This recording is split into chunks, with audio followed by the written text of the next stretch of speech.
Well, it is my great pleasure to be able to welcome everybody who's here back to another semester of the Monash Social Contract Research Seminars.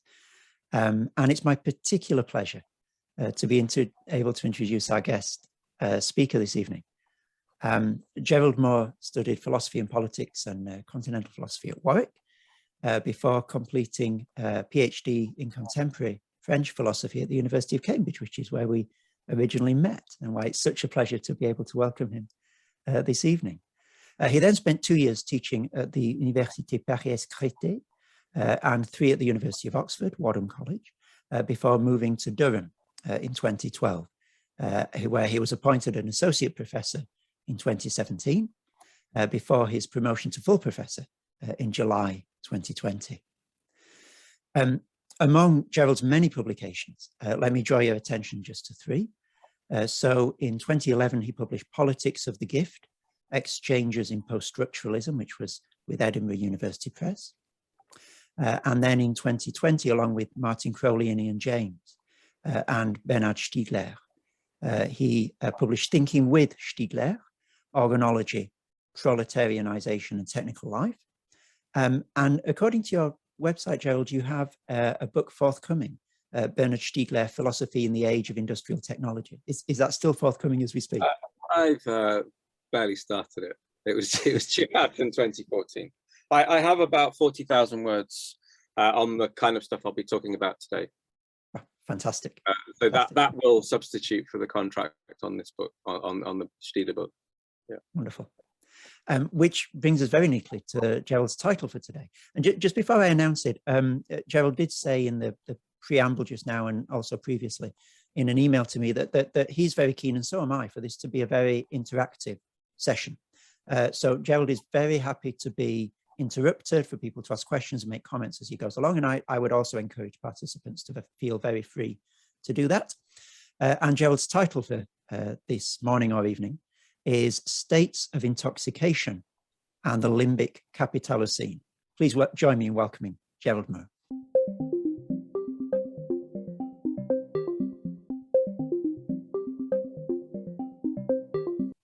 Thank you so much, Chris, both to you personally and to the Social Contract Research Observatory. We started speaking again after about, not that we were having an argument or something, we fell out of touch, and then when I joined Twitter several months ago, we started talking again.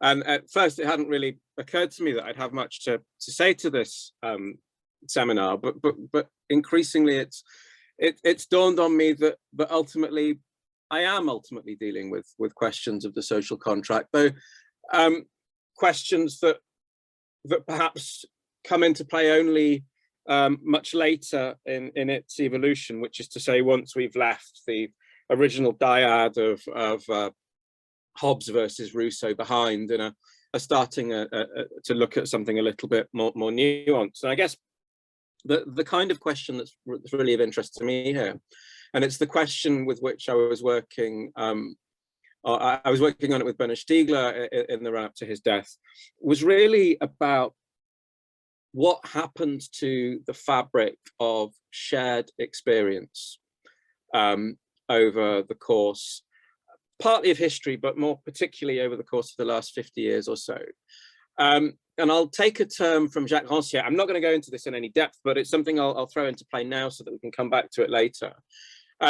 Because it's not even exactly what Rancière is talking about, but at some point, Rancière, in his 11 theses on politics, will talk about the aesthesis communis, which is a phrase with a long history going back to somebody like Shaftesbury in the 17th century. But what he means by the aesthesis communis is this kind of shared fabric of experience that we might say is the condition of possibility of commensurability, of talking about, ensuring that we're all talking about the same thing. And yet, really what struck me so fundamentally over the last few years is that it increasingly seems like we don't have this shared fabric of experience, whether that's down to the proliferation of media outlets that mean we're simply not watching the same thing anymore, or whether it's just that we've kind of seem to have moved away from a basic goodwill in speaking to one another, which we can link in turn to the dynamics of echo chambers and filter bubbles on social media and the like. But this idea that a shared fabric of experience has to be in place in order for the public to exist, and yet what we've got running counter to that is this fragmentation, this withdrawal of people into these privatized little zones. What Bruno Latour, if I jump ahead a bit, will call the end of the shared world. It's as though a significant segment of the ruling classes, known today rather too loosely as the elites, had concluded that the earth no longer had enough room for them and everyone else, and consequently they decided it was pointless to act as though history were going to continue to move towards a common horizon, to a world in which all humans could prosper equally. From the 1980s on, the ruling classes stopped purporting to lead and began instead to shelter themselves from the world. We're experiencing all the consequences of this flight, of which Donald Trump is merely a symbol. One among others, the absence of a common world we can share is driving us crazy. Now, when Latour is talking about this, in many respects, he's talking about the growth of gated communities, of private islands, of the black economy, where people can so easily withdraw their money and into existence. The way that I've tried to take this further is by thinking about addiction. And this is a newish angle on addiction. It's really, I'll come back and introduce my title in a bit more depth, but I feel like this is quite useful in terms of setting it up. Until relatively recently, we had this notion of addiction as this hijacking of the brain by certain kinds of addictogenic substances that simply took over our synaptic connections and fundamentally frustrated the functioning of our cravings and the like.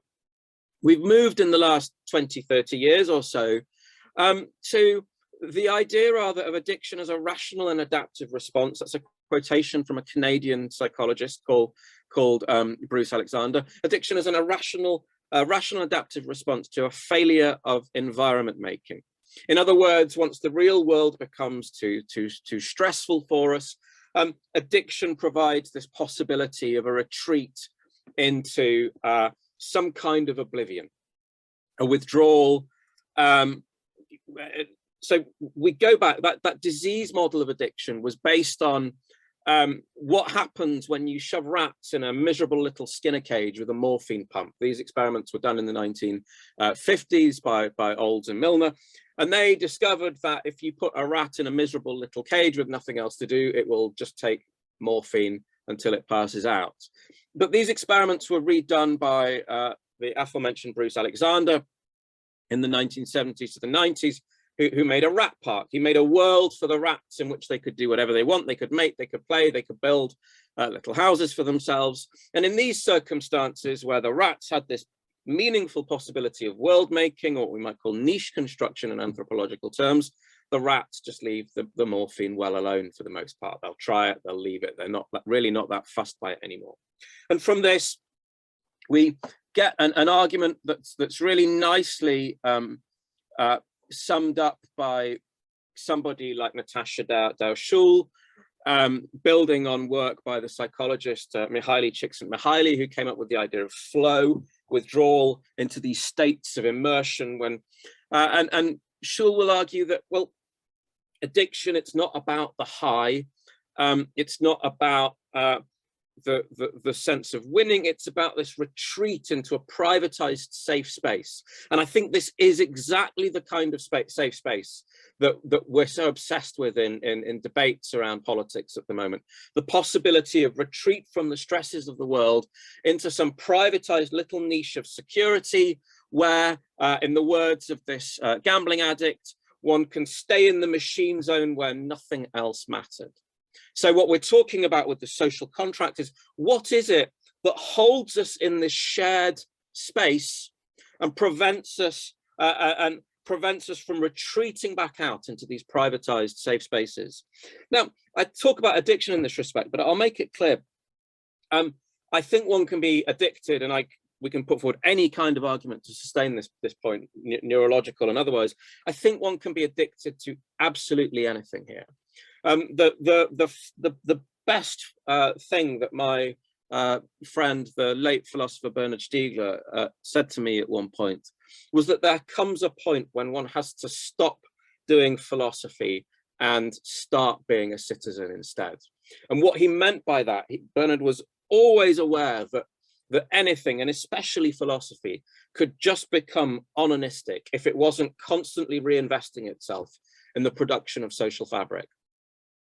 Anything that amounts to this kind of withdrawal from a shared space, that's this point when we start looking in terms of addiction. I think it's really interesting, and I've published on this in the past. I think we can absolutely look at something like Plato's Symposium as being about this. I think Plato really invented philosophy as a technique of addiction therapy, faced with a moment when you've got these massive changes going on in ancient Greece at the time. I would argue that they were due to the revolutions brought in by writing, which displaces the aristocracy, opens up democracy to the masses. The aristocracy lose their role in the military. They lose their role in politics. What they do, they retreat into these little sanctuaries of the symposium, which no longer have that function of teaching oral culture, because oral culture has been displaced by writing. And what do? They just get wasted the whole time. And then that leads in turn to political insurrection, because we see Alcibiades taking out his plots there and so on. So it's about this withdrawal into a kind of privatized space of oblivion, out of the public sphere. And the big move that Plato will make is to see philosophy as a kind of technique, as bringing people out of the private and back into a shared space. Now, so this is ultimately what I think our question is going to be. The end of the shared world, the fragmentation of this public, this communicist thesis, and the fact that we're all being narrowed down into what Peter Sloterdijk would call these juxtaposed immunological spheres that have now become broadly coextensive with the individual, and nothing more beyond that. Now, I want to come back and situate this in terms of my title, the rather clunky states of intoxication and the limbic capitalocene. What I'll build up to in a few minutes is the idea that recently put forward by the philosopher Edward Slingerland, that we cannot understand state formation unless we understand the role that intoxication played in that. And I'll come back to the reasons for that in due course. But at the same time, I think if we accept that intoxication played a role in state formation, I think we also have to see it playing a role in state disintegration, or the fragmentation of the social contract. And I want to situate this in terms of what I call the limbic capitalocene, and debates surrounding both the Anthropocene and the Capitalocene here. Now, we've had a kind of long-standing debate in the environmental humanities around whether what we're living through is the Anthropocene, which seems to suggest that all humans are equally complicit in having brought about the rises in carbon and planetary system collapse, feeding into climate change. The alternative debate argument put forward by Jason Moore, supported by others like Anders Malm, Donna Haraway, and so on, is that we're living through a capitalocene where it's ultimately capitalism that has brought about global warming. The counterpoint to that is that, well, this looks like the elimination of human agency. We're saying that humans themselves aren't complicit and aren't the cause of climate change. It's these abstract structures of capital. My attempt to resolve this is to talk about the need to recognize just the extent to which we cannot separate out the functioning of capitalism from its impact on our neurology, the way that it interacts with a specific type of human organism, one which is dominated by the reward system of the brain, or rather the adaptation system of the brain, which will be the dopamine system. We'll come back to that in due course too. The American historian David Courtwright has talked about limbic capitalism, which is to say The idea that we can't understand capitalism without talking about its interactions with the brain, the way that it channels desire, the way that it conditions us to want to consume, the way that it creates stressful environments that make us consume as a coping mechanism for dealing with stress. And I think where this becomes interesting for me, the question of addiction is absolutely identical to the question of free will. I think when Plato poses the questions of free will, it's because he is sitting in these symposia, watching these obliviated aristocrats lying all over the floor around him. He is living through an age of addiction. And this is where the question of free will comes from. And I think here the position I'm trying to move towards in terms of the construction of the subject is that we have to see agency as constructed. If we don't actively construct agency, it will lapse, it will recede into or regress into these automated habitual behaviors, of which addiction may well be the default one to some extent. But I don't mean, as I said, we're moving away from this notion of hijacked brains here, and we're looking at very, very subtle influences. We're not talking about people being mind control and having all their agency usurped away from them. We're talking about people doing something because they'd rather have a coffee than not have a coffee. We're talking about very gentle impulses here, which can nonetheless make a quite dramatic difference to the way that we behave. But I've jumped quite a lot ahead of myself here, so I want to come back. We'll come back to the basic questions of, we'll move on to the social contract, and we can recontextualize this as we move on. So let's briefly pass through Gilles Deleuze and Félix Guattari here, writing in 1971, the fundamental problem of political philosophy, they'll say, is why do men fight for their servitude as stubbornly as though it were their salvation? How can people possibly reach the point of shouting more taxes, less bread? This for them is the question of the social contract. How is it that the masses are conditioned to desire fascism? For Deleuze and Guattari, politics is ultimately the politics of desire. Now, this question has really nicely, although I suspect entirely unwittingly, been reworked by, you will know, Harari, whose Sapiens, I'm sure many of you will be familiar with. Harari poses this fantastic question of how on earth it is that people could ever tolerate having gone through the agricultural revolution. Now, the agricultural revolution in this respect, Harari will basically treat as being more or less coextensive with state formation and the social contract. We can nuance that, we can quibble with the precision of that claim. I do think that he's more or less right on that point, though. The crucial question for Harari is that the agriculture, and we'll see that we can flesh out this position looking at people like James Scott and said, so someone like James Scott will argue that prior to the advent of states, sometime at the start of the Neolithic period, the Bronze Age, we've got people living intermittently productive lifestyles of where they might hunt for 2 or 3 hours a day. This is certainly the argument that Marshall Sahlins would have come out. They'd hunt for 2 or 3 hours a day. They'd have multiple ways of sourcing food, a very wide variety of food. They had better nutritional standards than people did right up until at least the late 19th century and quite possibly longer. Why on earth would they sacrifice this? So the argument that will come out from someone like Marshall Sahlins, from James Scott, which resonates with the kind of fetishization of the nomad that you get in Deleuze and Guattari, is that hunter-gathering really isn't the impoverished subsistence living that we tend to imagine. That being the case, why on earth would people have accepted the agricultural revolution, where suddenly people are spending all of their time farming wheat for a much impoverished diet, for all kinds of diseases linked to malnutrition, bone disease. You've got massive rises in pests and poor hygiene. linked to the way that cattle and humans are living among each other, linked to mold in the crops and so on and so on. You've got much greater lack of environmental resilience because a plague can wipe out the monocrop and so on.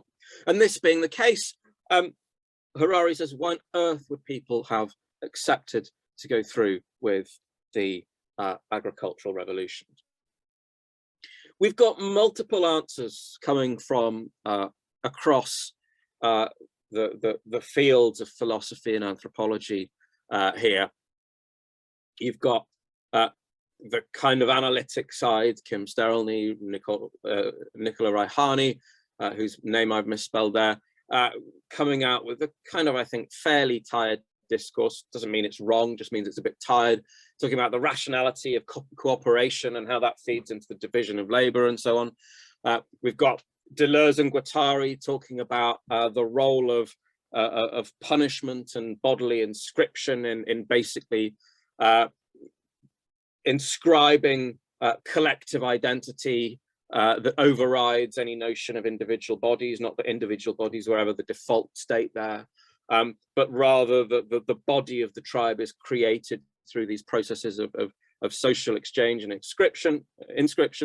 You've got someone like James Scott who's arguing that the shift to the agricultural revolution wasn't voluntary, it was totally coerced. And one of the ways that they did that was by basically bullying people into growing the kinds of crops that could be most easily taxed. And this makes people very visible to the state and easier for the state to control. You've also got a more interesting line of argument, I think, that emerges out of a kind of more biological take on the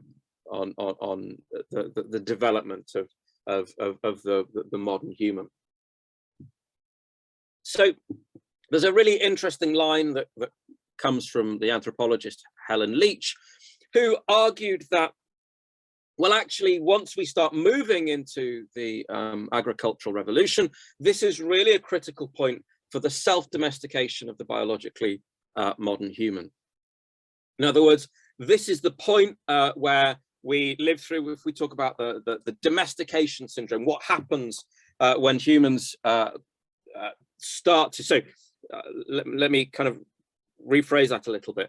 The domestication syndrome, when all animals from oxes and foxes and deer, dogs, cats, goats have been domesticated again, and all this is happening roughly at the same time, about 15 to 10,000 years ago, give or take. All of these domesticating species go through roughly the same kinds of biological behavior. They become less reactively aggressive, they thin out in terms of their bulk and strength, becoming smaller in stature. You get a kind of flattening of the face. You get the appearance of a little white crest on heads, not in our case, in the case of humans, but the same thing, neural crest development, is thought to make quite substantial differences to our neurological functioning, particularly in relation to the dopamine system. Leach argued that this is the point of the Neolithic revolution when humans domesticate, we self-domesticate, and many other species will self-domesticate too. We lose that basic aggression that would make us want to pit ourselves quite so readily against figures of authority. In other words, we become much more compliant, much less aggressive, more tame. Now, someone like Richard Wrangham will say, hang on, this doesn't happen with the agricultural revolution. This happens, the entirety of the genus Homo is really the history of self-domestication. The switch from Haberlines about 3 million years ago up to Neanderthals and anatomically modern humans. This is all a history, and you see some nice charts following it here. You see that flattening of the face, typical of gracialization. All of this is about the history of us becoming less reactively aggressive, although just as proactively aggressive as we've ever been, give or take. Now, I'll skip ahead a little bit, because just because we've got that much longer history of human domestication doesn't mean that we didn't still get some really interesting changes kicking in at about the time of the switch to sedentary living in big cities. And I should pause and qualify this a little bit. It's argued that one of the things that's really significant about humans coalescing into living in larger settlements that are linked to sedentary agriculture is that for the first time, this will take, we get that famous Dunbar's number of we can normally tolerate living in groups of about 150 members of extended family. Once we move beyond that, things get really problematic and we start needing institutions to mediate and the like. The argument would go that once we really start moving into settled living, this will be a dramatic ramping up of the stressfulness of our living situation. And this will be the time that we really start to need something like a social contract in whatever form that it took. Now, in a minute, I'll come back to the idea that actually there is a final set of biological changes that kicks in sometime around this shift into sedentarization, which is going to make us particularly susceptible to addiction. But before we get there, let's kind of pause and look at one really interesting argument that comes into play here. And that is the beer before bread argument. So one of the standard questions that gets posed with the agricultural revolution, which came first, beer or bread? All of them made from wheat. Obviously, all of them become staples, not just because bread is quick and easy to make, and beer is hygienic in a way that water isn't. There's a bit more to it than that. So we've got people living in these very stressful circumstances, very poor diet and so on. It was long assumed that beer came into existence made out of a surplus of wheat once they'd finished making the bread. But there is a line of argument dating back to the 1950s that says, well, actually, if you look at the role that festivals of intoxication and ritual played, beer is what came first.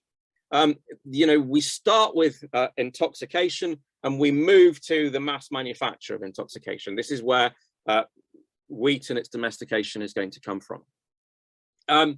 In other words, we look to the role that alcohol and the like played in making people amenable to settlement. We know that, so we go back to the idea of the brutality of Neolithic living in sedentary agricultural camps. And we know that certainly the people who made the pyramids in Egypt, the people who made Çatalhöyük as well, got paid in alcohol. Was that to take the edge off brutal labor? I think there's some evidence that people in the paddy fields of China at some point may have got paid to some degree in opium, again, to take the really unpleasantly long hours of labor. To what extent are these substances being handed out really buying compliance? And we come to this very interesting argument from Edward Slingerland here. Far from being an evolutionary mistake, chemical intoxication helps solve a number of distinctly human challenges, enhancing creativity, alleviating stress, building trust, and pulling off the miracle of getting fiercely tribal primates to cooperate with strangers. The desire to get drunk, along with the individual and social benefits provided by drunkenness, played a crucial role in sparking the rise of the first large-scale societies. We could not have civilization without intoxication.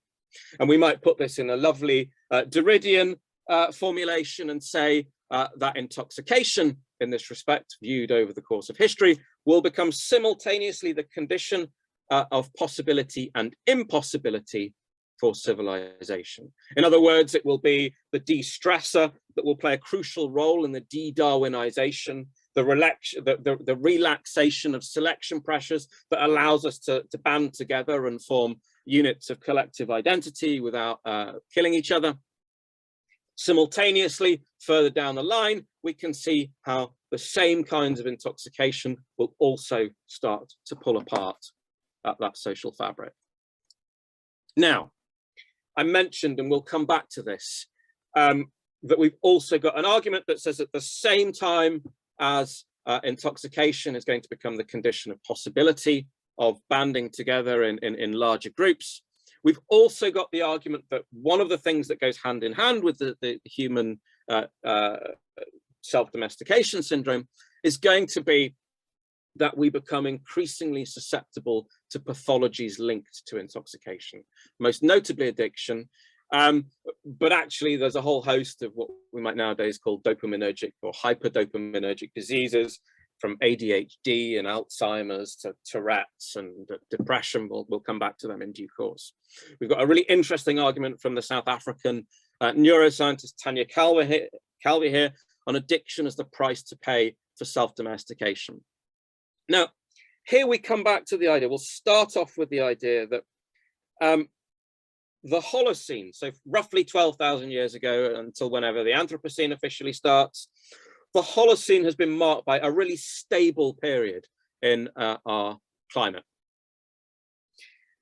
Contrast that with the rapid fluctuations, the mini ice ages and so on of the Pleistocene in which the genus Homo evolved. And an argument that comes out here is that the human reward system, the dopamine system, and I'll explain a little bit about what that is. So it is much less about what we tend to classify as reward than it is about maintaining the possibility of flexible behavior. So the human dopamine system, and we really find variations of it in most larger mammals as well. The dopamine system is what basically we need to distinguish between wanting and liking here, or rather the argument that tends best to describe it. When we find something in the wild that triggers a sense of reward, it is the dopamine system that basically tags that as a memory, telling us to go back to it because we found it rewarding in the past. Experiments show that if you sever the dopamine system in rats, they never learn how to eat properly and they will die of starvation. So it is basically the thing that encourages us to go out and practice novel behaviors, seek things that may prove to be rewarding, and reminds us when they did prove to be rewarding. Now, liking is decoupled from craving in this respect, because we know that the dopamine system, certainly in addicts, will encourage us to crave things even when we actively don't want them. So the alcoholic will crave alcohol even when they would like nothing better than never to drink alcohol again. It's because the neurological mechanisms are not identical. We needn't dwell on that too much. But we come back to this really interesting idea that actually, and so one of the ideas I'm looking to develop long term, is that actually the dopamine system is ultimately it's a mechanism of experiential learning. Sometimes we will see just addiction described as pathological learning. I think it is just learning full stop. It is the brain's way of responding to the dominant form of stimulus. Now, if you're living in a very unstable Pleistocenic environment, basically going to whatever food stuff is available, be that fish or shellfish which get dammed up in little islets, or be that hunter-gathering, foraging, and so on. Being tagged with a reward is a very good way of reminding you to go back to that thing that proved useful when you came across it last week or whatever it was. Now, once we move into the much more stable Holocene and food environment, there is some evidence to suggest that we get a kind of depression of our environmental sensitivity here. In other words, we become less immediately liable to run off looking for novelty. We get a dampening of our emotional responsiveness, which goes hand in hand with not wanting to pick fights with everyone anymore. Really interestingly, we can see a long tail of that in people with ADHD, where it's suggested that they may well have an element of novelty seeking and a desire for physical contact necessary to trigger learning in them, which is simply not accommodated in the much more restrictive environments of contemporary society, lack of green space, lack of rambunctious play, as it gets technically called. And so people with ADHD may be a kind of throwback, well, not a throwback, but they may be marked by the long tail of pre-Neolithic living that we've simply failed to accommodate in our anti-neurodivergent modern societies. But anyway, so Calvi's argument here is that Neolithic artificial selection of genetic changes and changes to an epigenetic expression linked to the domestication syndrome may well enhance neurological processing, sensory, motor, and perceptual learning pathways, but also lead to neurodevelopmental disorders and psychiatric diseases.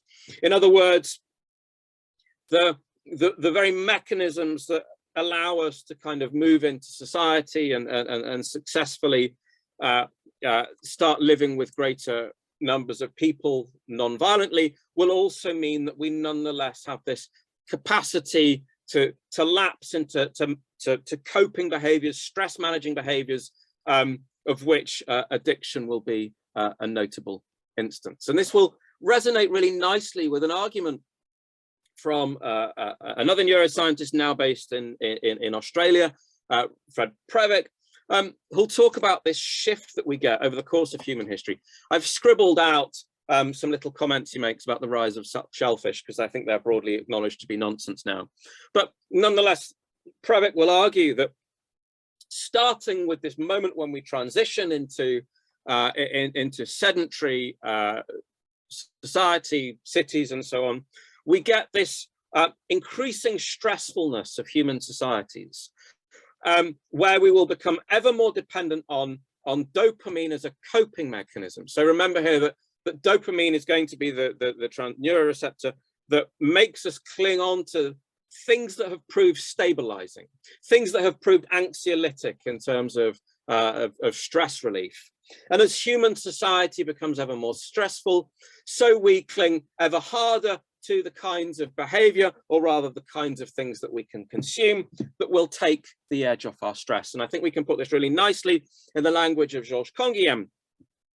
Canguilhem defined health as the ability to withstand an ecological perturbation. Or rather, he'll put it more literally as our margins of tolerance for inconstancies in the milieu. One of the things that we know about addicts is that they are remarkably good at suffering ecological perturbation.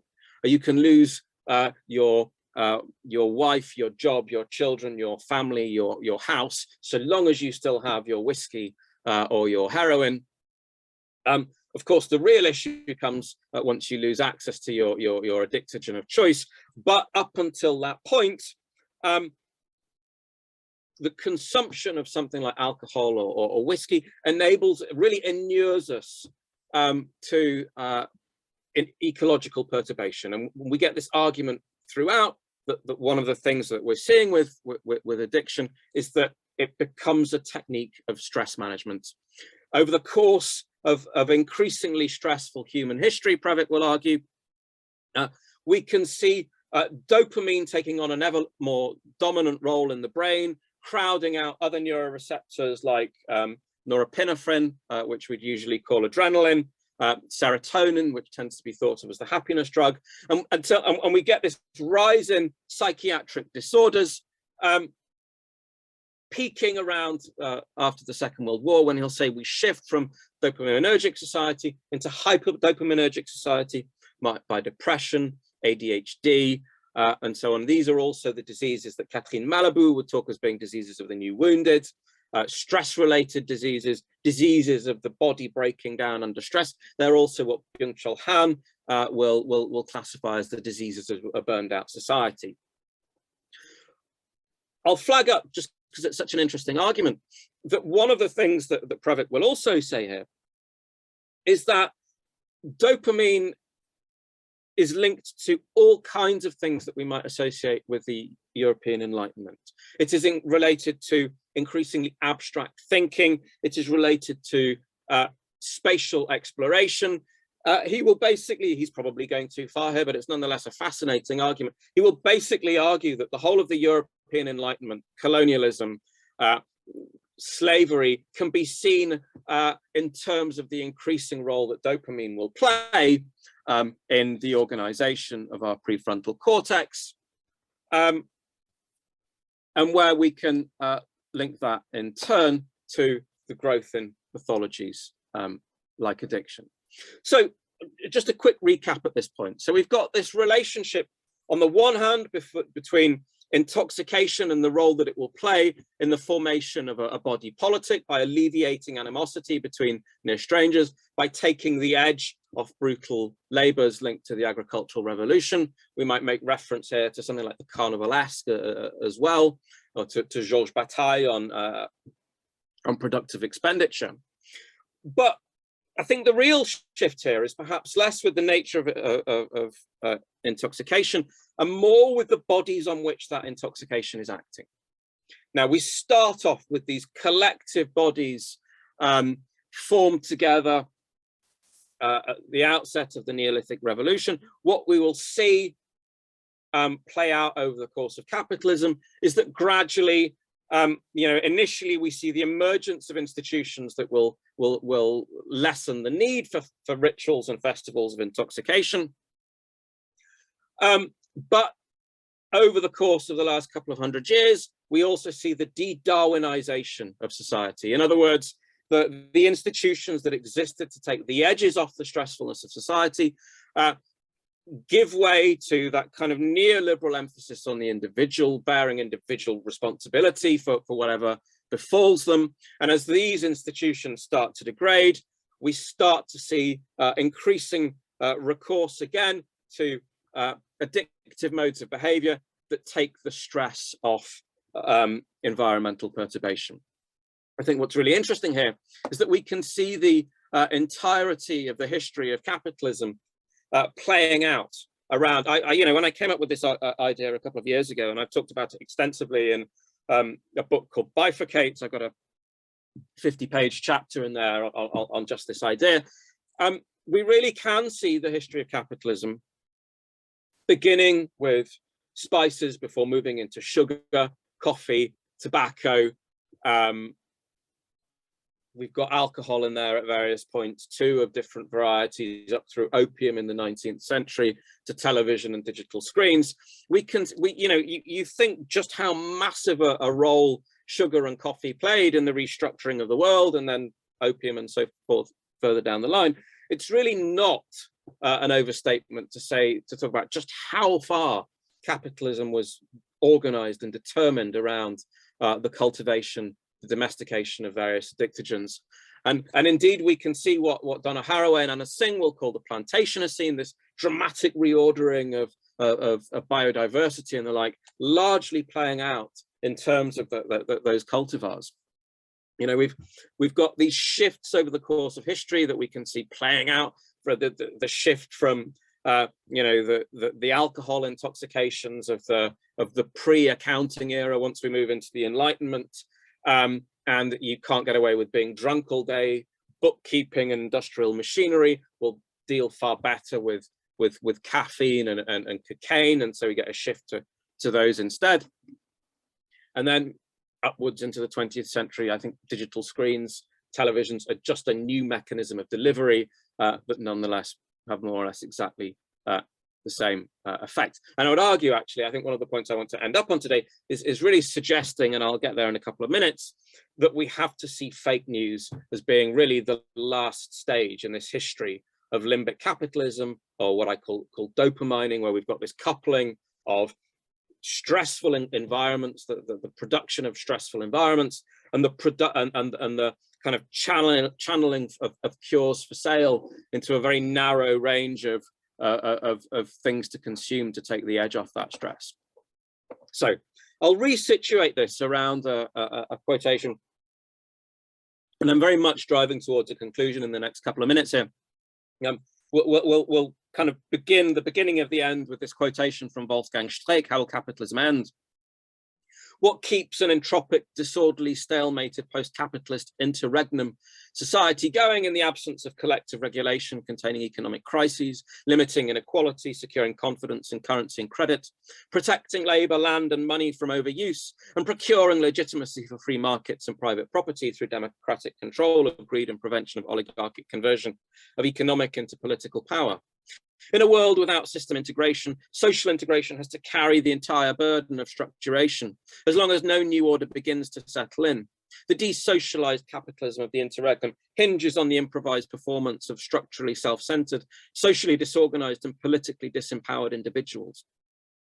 4 broad types of behaviors are required of the users of the post-capitalist social networks for the precarious production of their entropic social life, bestowing resilience both on themselves and on an otherwise unsustainable neoliberal capitalism, summarily and provisionally to be identified as coping, hoping, shopping, and doping.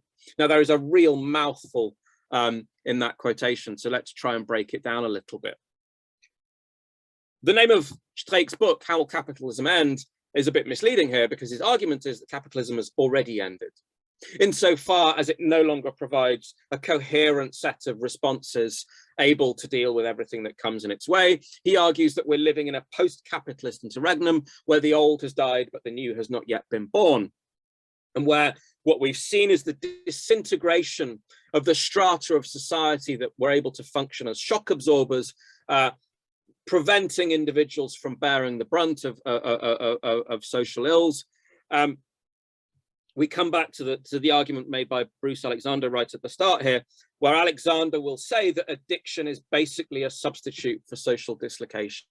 In other words, when we're no longer properly able to be integrated into society, and that integration was very much the function of rituals of intoxication. Once you've no longer got those institutions of integration in play, this is when people will resort to addiction as a coping mechanism. And this is indeed what Streeck says will happen. We're seeing it happen. We've got widespread social breakdown, the coping mechanisms that people resort to for dealing with the entropic social life of the post-capitalist interregnum. We've got coping, hoping, doping, and shopping.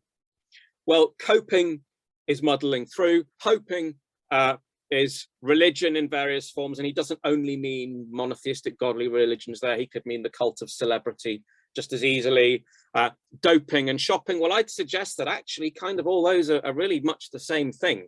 We know that addiction is a coping mechanism. We know we've got plenty of evidence of the addictiveness of the cult of celebrity, you know, obsessively reading, watching programs about celebrities. Doping, dosing ourselves up with whatever it takes to keep ourselves going, and shopping, what is shopping if not a kind of retail therapy linked to consumption addiction, and we can link that quite straightforwardly to climate change too. So we've got then this collapse of the integration of the rituals, the institutions that had this function of social integration, and which means that we're increasingly relying on these various addictogens over the course of capitalism to keep us functioning, to take the edge off the stressfulness of labor. We can map that onto Peter Sloterdijk, talking about the thinning out of immunological spheres. So ultimately we're left with individuals forced to deal with their own stresses in whatever way that they can. The point on which I think it would be interesting to end here is to pose the question of, well, if one of the things that's really preoccupying us politically at the moment is something like fake news, or the breakdown of the possibility of political consensus and even political commensurability, how far can we look at that question of the disintegration of the social contract in terms of addiction? And I really think that you can. I really think, in other words, that we need to see fake news as having exactly this kind of therapeutic effect, as retreating through heroin into these, or through the gambling machine, or through the world of Minecraft, into these safe spaces where the world around disappears and where one is simply flattered and corroborated in being told whatever it is that one wants to be told to take away those stresses. Again, here, the dominant logic is not one of necessarily thinking about addiction in terms of mass intoxication, but rather thinking of it as a route to withdrawal into kind of some secure, safe space where one can exclude the stresses of the outside world, insulate oneself against the effects of social breakdown. But we come back then to this question of what's happened to the shared fabric of social life. And I think once we get to the incommensurabilities of the world of fake news, where we've simply got no prospect, it seems, of speaking to one another constructively, then we end up in this vicious circle where the more we retreat into these safe spaces of oblivion, of safe spaces of being flattered in what we want to be told, the harder it comes to step back out of them, to reconstruct some kind of shared public sphere. But this was always the big question that dominated institutional therapy in the 1950s. How do you treat people for addiction in a way that leads them back out into the public sphere without simply reconstructing the circumstances of addiction? One of the things we know about institutionalized rehab, indeed one of the things that we know about Alcoholics Anonymous, is that they've got massively high rates of recidivism. Why? Because you bring people up in this culture of abstinence, you put people in these secure institutions away from all temptation. In other words, you reconstruct that kind of withdrawn safe space, and yet as soon as people you're merely reconstructing the conditions of addiction there. As soon as you try and put people back in the public sphere, they immediately resort to the props on which they relied to keep them going.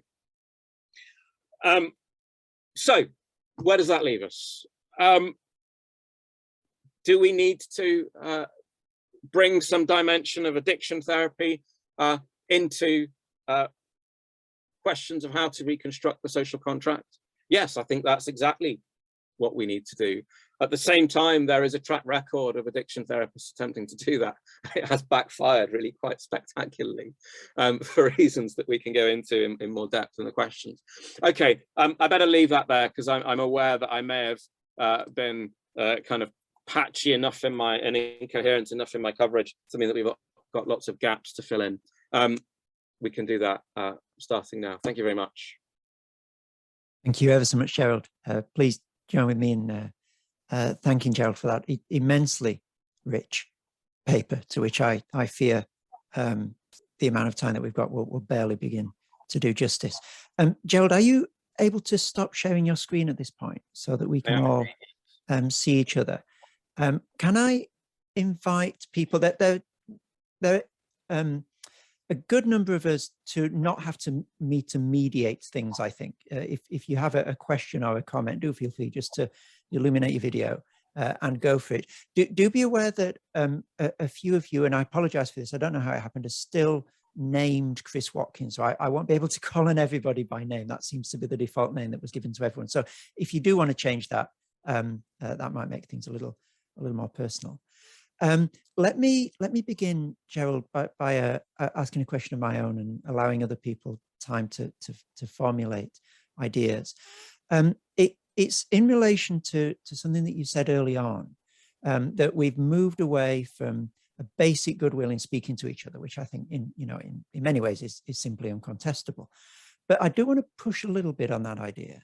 And I want to try and get clear in my own mind, when was that we had goodwill in speaking to each other? Was there ever a universal shared world that was then subsequently privatized? And you know, I was trying to think, well, would it be pre-industrial revolution? I was thinking, well, society was incredibly fragmented. People wouldn't know what happened, 15 kilometers beyond where they lived at that point. The Hobbesian world is not shared. Rousseau has to go through extraordinary gymnastics to come up with a polity that shares its goods. When did we have political consensus? What is it that we've lost? Or are we in turn in danger of projecting this sort of Edenic past from which we have supposedly fallen?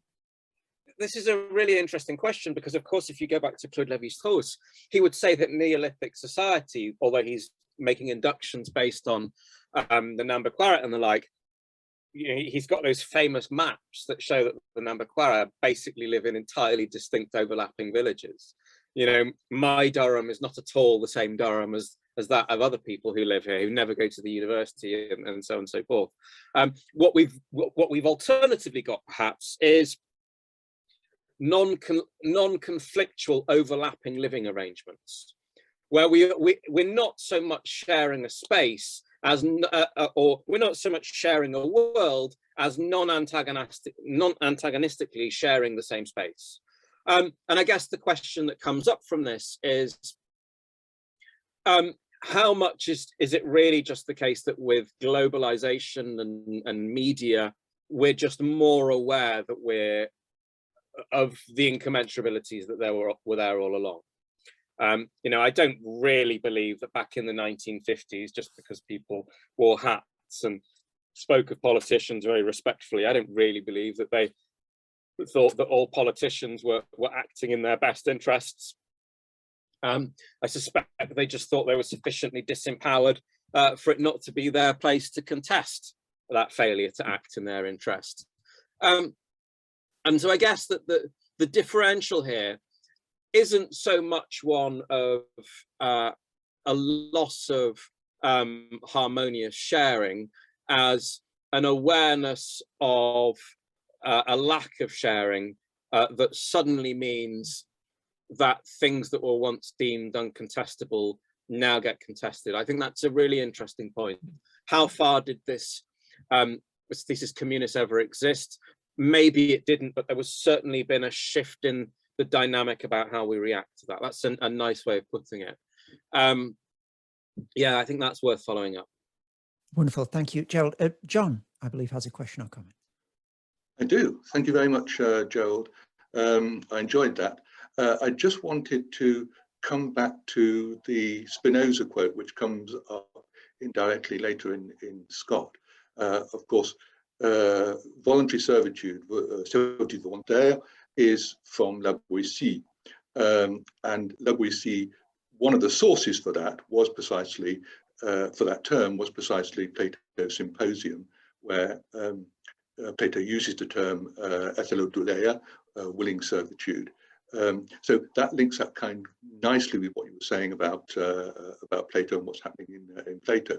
My question is this, really, that Spinoza brings out one of the underlying, rather kind of startling aspects of what La Boétie is saying, that people not only will their servitude, but they fight for it as though it were their salvation. And that's really what I wanted to ask you about. You know, one could say that the form of social contract that we're seeing in the light of voluntary servitude is people willingly desiring their own servitude if they have a strong man in charge. And you know that, you know, where the social contract has been therefore replaced by the discourse of the strong man. And I just wondered if you could kind of comment on that notion. You know, it's another way in which the social contract has been distorted or warped or disappeared in some form, but in this case it's been displaced onto somebody. It's a really interesting idea there, is that we could substitute strongman for heroin or a bottle of wine. In other words, it's that abjuration of agency to the heroin that makes one's decisions for one. I think that's really interesting because, as I say, exactly the same logic would seem to play out in terms of addiction. What one is looking for with addiction is actively to be able to cede one's role in decision making. It is the anxiety of living from which one is seeking to withdraw. You know, the kind of prosthesis of agency becomes either the strong man or the syringe or whatever it is. I hadn't thought of it in quite those terms, but it works really nicely. And I guess it's again that question of the desire for simplicity, or the desire, and I think to some extent it does come back. I don't have much faith in Dunbar's number. You know, the idea that we're all much happier in villages of 150 people where we were all related. But questions of locality or keeping one's life to a certain scale and set of decisions before which it becomes unmanageable, and once you go beyond that, you really just want to do whatever you can to delegate that to somebody else. That's a nice way of putting it. Thank you. Thank you, Mary. Thanks. Thanks for the talk. That was really fascinating. I'm really out of my area here, so sorry if this is a bit naive. I guess I was worried a bit at the start of the talk about the difference between intoxication and addiction, and you clarified that later. But there was some kind of talk of addiction happening, say, in ancient Greece, which I'm not saying that's incorrect, but I think our modern concept of addiction is, quite specific in ways that wouldn't have that it would have been thought about quite differently in that culture. And anyway, so in relation to that, I guess I'm just wondering about the way that the modern concept of addiction has developed, and you detailed some of that. So one thing I guess my question is just kind of, is this useful for you? Something I was reading about lately in some sociology was this idea that in that part of the pathologization of addiction, where we actually see it as a pathology, the way that we do now relates not just to in capitalism we're expected to be good consumers, but we also need to be good producers. And the way that the way that our societies are, the way that production is done now is done in a way that we generally can't be intoxicated while we do it, and that wasn't necessarily always true. I'm not sure quite of the truth of this. I have read some sociologists who seem to think that in the past, a lot of people would have been slightly intoxicated throughout the day, and in certain kinds of work you can get away with that, and then the Industrial Revolution comes along and suddenly you can't, because you might fall into a threshing machine or something. I guess my question is just, I guess there's a question about, do you know if it is, would you agree with that as a kind of empirical idea that intoxication was a common thing? And also, does that, I feel like that could help your account, but I'm not exactly. A really interesting shift that happens. So does anyone know the first instance of the term addiction being used in English? I say anyone, I'm testing Chris to see if he knows the answer. It's in the King James IV Bible, where one is addicted to God, and addiction has an entirely positive connotation that means kind of loyalty and subservience, and it retains this positive connotation, this dually positive and negative connotation, so curative and toxic simultaneously, up until certainly maybe kind of arguably the aftermath of the Opium Wars, and it's very much debatable how much our story about them is accurate. But things really appear to change decisively with the war against drugs in the 20th century, when suddenly addiction gets pathologized as this uniquely bad disease. But I think one way that we should read that is by saying that, well, why are we looking to pathologize certain kinds of addiction? It's because society remains fundamentally dependent on others. And it just chooses not to classify them as addictions in the same way. So to what extent is contemporary society totally addicted to coffee? I just think it's unquestionable. Most of us sleepwalking through the day completely exhausted without that kind of little top up. The digital economy is dependent on social media addiction and the like. 80% of profits in the gambling industry are from problem users. So we still have a kind of disavowed addiction as the motor of contemporary society, and yet where the pathologization of certain kinds of addiction as being bad, and this is where the disease model becomes so sticky and persistent, because we want to be able to say, no, heroin is addictive in a way that coffee just isn't. Although we all know that, you look at the effects of coffee on the brain, it's probably worse than pure heroin. And so there is certainly this political discourse surrounding addiction, what gets deemed good addiction and bad addiction. Now, we don't have the problem of people falling into threshing machines and cotton spinners anymore, but we certainly have a culture of addiction. I think they recently did a test in the British House of Commons and found out that there was substantial traces of cocaine in every single lavatory in the House of Commons. We know that there is serious issues with cocaine and speedball. I think speedball is a combination of steroids and or crystal meth, and and cocaine in the City of London, where people are working these insane hours. And indeed, it's been argued quite, not particularly empirically, but quite funnily by Francesco Berardi, that really that the whole financial crash mirrored the crash of the kind of cocaine habits, the speedball habits of the people who were working in finances. It has been argued elsewhere quite powerfully that actually the whole dynamics of risk-taking that we get in the financial system, and as dependent on speculation as it is, are powered by levels of risk-taking and inurement against the risks of risk-taking that could only be functionally working if people were basically off their faces when they're making some of these decisions.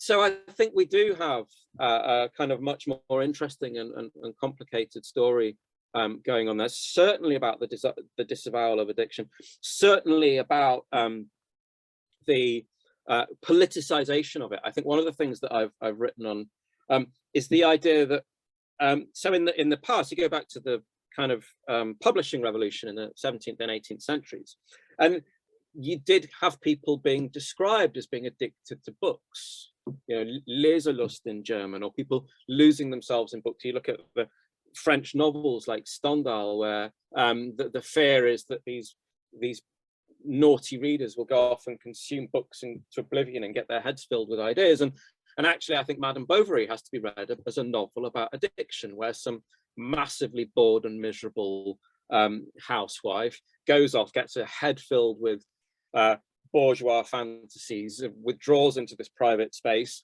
ends up getting into debt and prostitution, and ultimately dying from book consumption.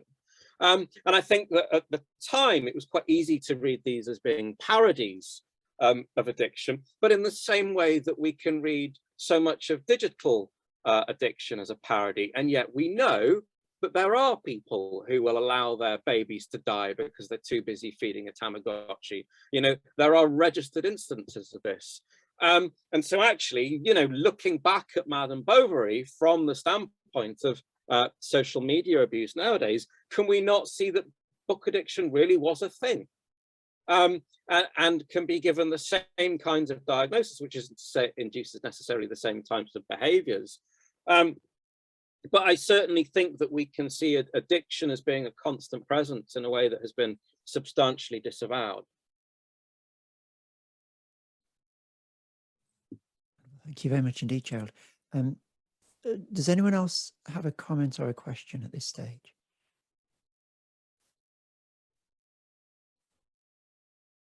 Before I jump in again, well, let me use my prerogative and do that at this stage, if I could. It sort of builds on what you were saying just then, Gerald, and what Mary's question was touching upon as well. This idea that anything can be addictive. I think those were the words that you used at some point in the presentation. And that led me to thinking, well, hold on then, is there any such thing as a non-addicted state? Or is addiction simply a synonym for existence here, you know, sort of homo deditus or something like that? And then to move from that as an individual diagnosis to a sort of to try and socialize that, is it then, could we say, would there be any merit in saying that the social contract itself either is or relies on a sufficiently stable state of addiction in order to function? And if there is something in that, then that would be really interesting in terms of the critique you often get of the social contract, which is that it's terribly simplistic. And it would sort of mean that, well, that's the point. You know, addictions are simple. The Tamagotchi is simpler than a baby. That's why you feed it, because it's predictable and you can master it in a way that you can't master a baby.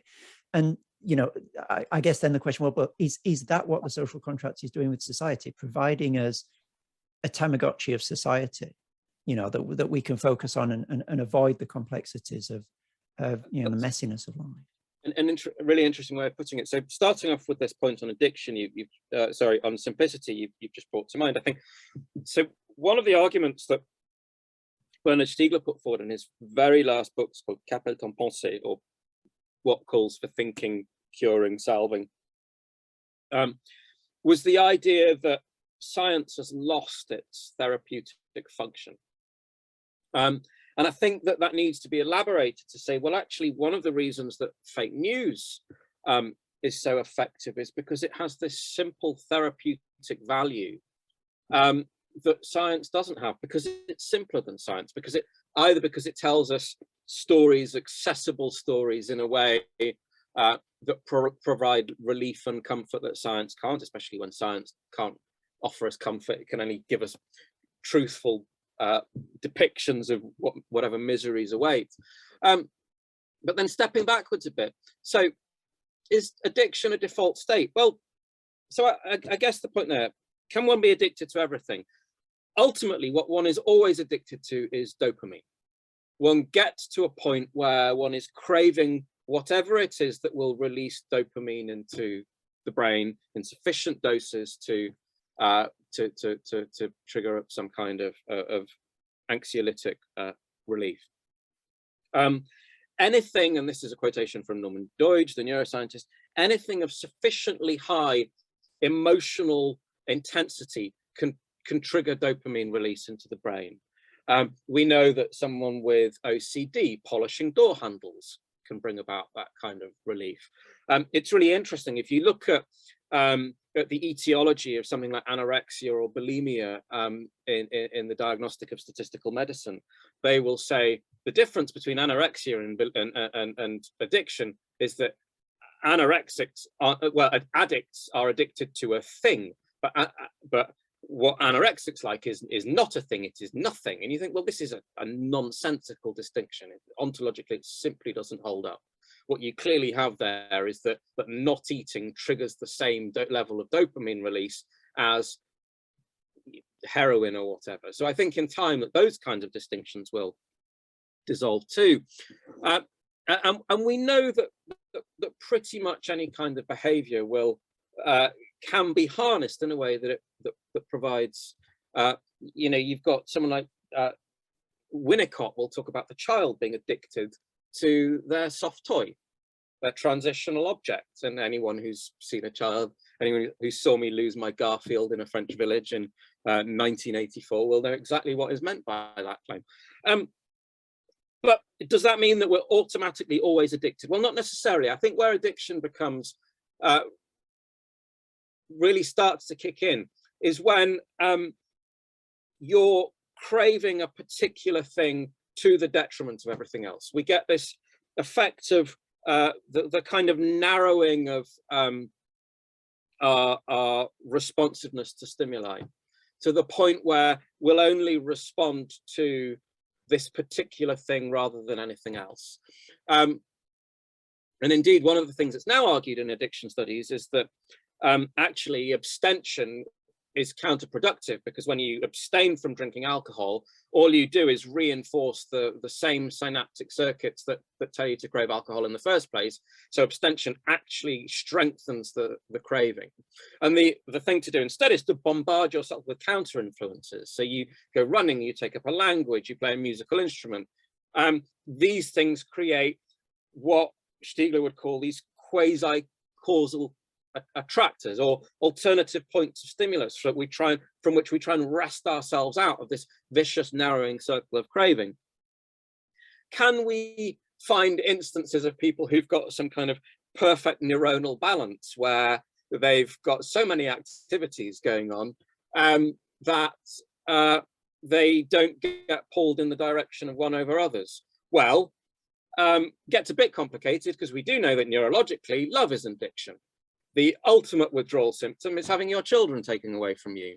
And this is what the mechanism for addiction is basically born of an exaptation of craving one's children.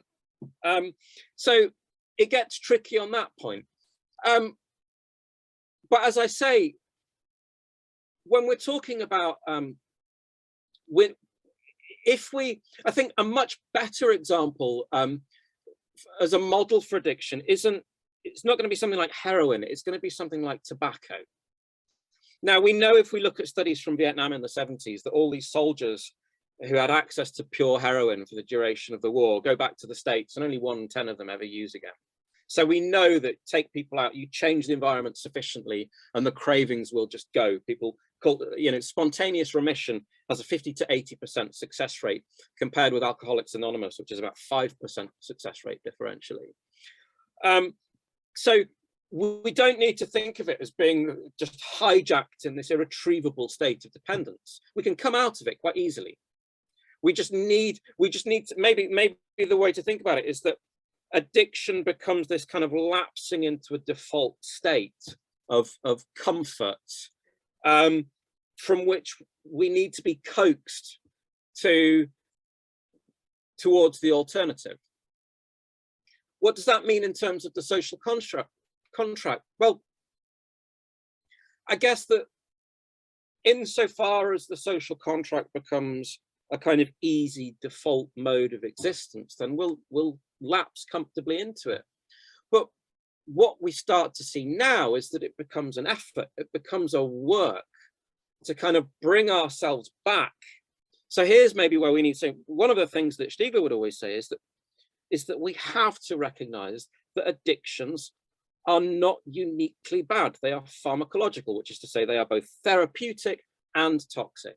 Now, I was never entirely easy with him saying that because he was a monstrous work addict who was totally oblivious to the effect of his work addiction on everyone surrounding him, which is to say it was destructive. But he was nonetheless right. You know, Mozart was addicted to his violin or whatever instrument he played. Leo Messi was addicted to his football. This is how we get to the point that people are entirely at ease and concretized in Simondonian terms around the object of their addiction, and it opens up massive possibilities of productivity here. So we can see a therapeutic potential in addiction. Would there be a way of kind of channeling addiction in a way that brings us back to something like a productive social contract? I think that's a really interesting, if we put that back in the context of climate change, how is it that we are clinging so hard to a model of society that actively makes us miserable and ill? We go back to something like the power cuts of New York in the 1990s, when suddenly you'd think this catastrophe happens, everyone should be miserable, and yet the birth rate shoots up, and suddenly people seem to be very happy. If we were able to get this brief moment of interrupting that vicious circle of consumption, could we get people hooked on a new mode of living? I think we could, and actually Catherine Malabou talks about this. She's got an essay called something about the Anthropocene, and she doesn't directly link it to addiction, but addiction certainly comes in, where she just says we need new habits and a new way of living for the Anthropocene. We might call it a new social contract. It's not impossible to create. It would just require the creation of new habits to get us ingrained in a new kind of social contract that's sufficiently powerful to wrest us out of the miseries of the old one. But given that we're miserable, how hard can it be to tempt us out of it? But again, that is the question of addiction, isn't it? You know, why are people so happy to cling to something that makes them miserable? Well, because it's got that familiarity, it's got the security. I guess Slavoj Žižek would call it clinging to one's jouissance, although I've got concerns about that kind of formulation. Yeah, Mary. So just following up on that, I'm really interested in the concept, that the whole idea of intoxication. So I just want to go back to that a bit. So would you say if we can be addicted to anything, can we also be intoxicated by anything? And what's the, I'm trying to understand how intoxication links into. I want to be quite careful here, and I realize that I've fudged it a little bit, because I certainly don't want to say that they're exactly the same kind of mechanism going on neurologically here. So what we have with the dopamine system is that something that has proved rewarding will get tagged as a memory that we want to repeat. So intoxication is in no way equivalent to addiction. We have got billions of people across the world who have had plenty of experience of intoxication without them ever leading into anything addictive. But what can happen is that we get a sufficiently powerful, intoxicating experience, and in many cases, that can be enough to trigger somebody to seek repetitions. That can't. So anything that triggers dopamine can be addictive. Exactly. Can anything be intoxicating? I don't know. So one of the kind of themes, you saw it in some lingering slide headers that I hadn't sufficiently removed from other presentations where I've used the same pictures and the like. There's a whole question about the relationship between addiction, intoxication, and entropy and negentropy here, and thermodynamics. One of the things that we'd link to intoxication is states of mental entropy that have been variously described from people like Jung and Csikszentmihalyi to Ian Carhart Harris, and before he went a little off track, Jordan Peterson. I say a little, I'm understating it. But intoxication seems to involve some kind of regression to a more what we call critical state of consciousness, i.e. one where we seem more on the brink of some kind of disintegration or regression to a more primordial state of consciousness that is less able to navigate its way around the world. Do I think that we can get intoxicated by rubbing door handles or not eating? No, I don't think so.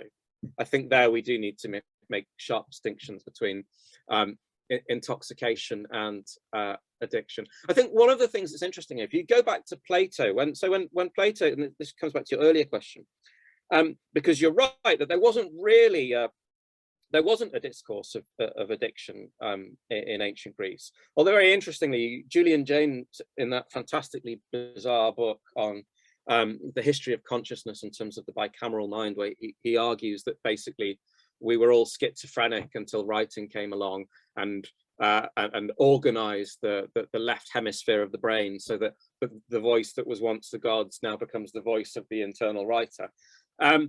He argues that this happens at the time of the Mycenaean Empire, before Linear B goes missing. But one of the things that one can argue about the dawn of the age of writing is that suddenly it enables us to distinguish between the discourse of rationality and the discourse of desire at the level of phenomenological experience. That means that we start to get something akin to an experience of addiction at around the time that Plato is writing. But Plato will describe the Greek polis as being drunk. And what he means by the Greek polis being drunk is that you have got people going in, filibustering, doing whatever it takes to get their points through. They're no longer arguing on the basis of truth. They're arguing on the basis of, frankly, a kind of entertainment value or therapeutic value. You know, they're no longer arguing towards the aim of reaching some kind of consensus. They are simply indulging in sophistry to their own ends. So yeah, we've got this messy distinction throughout between intoxication and addiction, and you're right that they certainly would benefit from a sharper, clearer differentiation. How far that differentiation would ultimately succeed, I'm not sure, because we do get to the point where do people ever get drunk on digital screens and iPads? I don't know, but that certainly the point where you're passing from intoxication to addiction in something like heroin. I have no experience whatsoever of heroin, apart from post-surgical morphine and the like. You'd think that there has to be some point where intoxication gets replaced by addiction there, but again, it's not something I can really comment on. Well, thank you, Mary, for the question. Thank you, Gerald, for the answer. There is probably time for one brief question or interjection, if anyone has one. I certainly do, but I've already had my fair crack, so I want to hold back if anyone else has anything to say. Florian.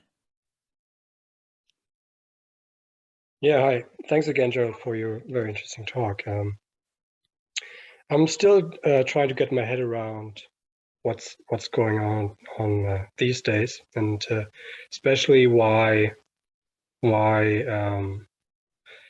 might be so stressful today that causes these retreats that you were talking about. And one thing I was just thinking about, and I was wondering if you think this has anything to do with the whole picture or with the storyline of your talk, was that the idea of the social contract itself has become very demanding, and perhaps in many ways too demanding, which could be in itself a cause for these retreats. So, as I understand it, for a very long time in human history, the social contract or social order was mostly about we need some common knowledge to coordinate on stable cooperative norms. But nowadays we have this idea with democratic thinking and the importance of the individual, that there should be much more. There should be a public sphere where there's a story that justifies social order to everybody, that ideally everybody can understand, and this kind of justification to everybody is reproduced again and again, and should actually take place in the public political sphere, not only on local level, but now all the way up to a global level with global political institutions. And this whole idea of public reason, you might say, is very demanding. And I think we see it in respect to reality, fail it again and again. And I was just wondering if you think that this way in which the whole ideal of the social contract evolved itself could be reason for people now turning to retreat. This is a really interesting idea, the question of scale. And you make me think, repose the question, is it that the public sphere has fallen apart, or is it that it has become so huge and demanding that we can no longer cope with it? I think of Jacques Derrida here, who said that responsibility has to be responsibility for more than we're causal of. We can't do with what Chris used to call that culture of insurance, coming from Paul Ricoeur. Because we look at these demands to respond that are acting on us now, they're just impossible. And we go back to something like Dunbar's number, or the idea that we need a kind of scale of locality or an immunological sphere within which our responsibility becomes meaningful and manageable, so that we're not constantly feeling that we have to sell our bed and send the proceeds to Ukraine. Or we've got this phenomenon of climate porn. I don't know if anyone's heard of climate porn, but it's been shown that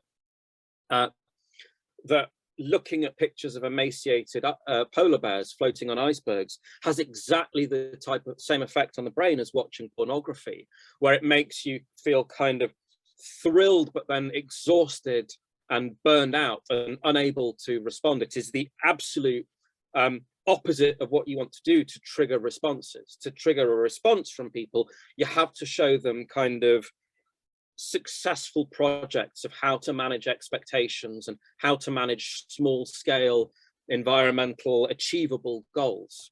i.e. things that make you feel empowered, not things that leave you miserable and burned out and depressed. So to that extent, I think you're entirely right that the kind of globalization of the media, so that we're constantly experiencing everything. It's really interesting here. You go back to the evolution of the genus Homo. We evolved to deal with threats that were about the size of a woolly mammoth in the middle distance. We are not evolutionarily equipped to deal with abstract concepts like climate collapse and so on. And there is a real question of manageability and just how much we're physiologically capable of processing here. And you're right that, so this is where someone like Bernard Stiegler would say that what we need is to reinvent globalization, but on the basis of network localities. So in other words, where you're reinscribing multiple low-level social contracts, and then building a whole out of a federation of micro worlds, rather than, you make me think of exactly what I tell students is terrible essay technique. You can't begin with everything and try and shove it into something little. It's not manageable. If you're writing about a novel or a book, you choose 1 or 2 episodes that you think serve as microcosms as the whole, and from which you can build outwards. Otherwise, there's just no way of dealing with the scale of it. I think that's a really excellent point about just the magnitude of responsibility here. It becomes unmanageable. And what we need is a more delimited sense of the spheres within which we can be expected to respond. Wonderful, thank you. We have run out of time. Just before we collectively thank Gerald for the huge generosity that is shown with time and with engaging so fully with every question that was asked today, can I just draw people's attention to the next of these events? I'm sharing a link here in the chat.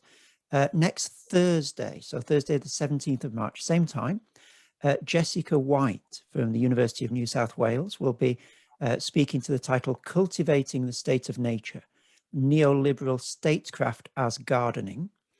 And there's a link to register in the link that I've just shared there on the chat.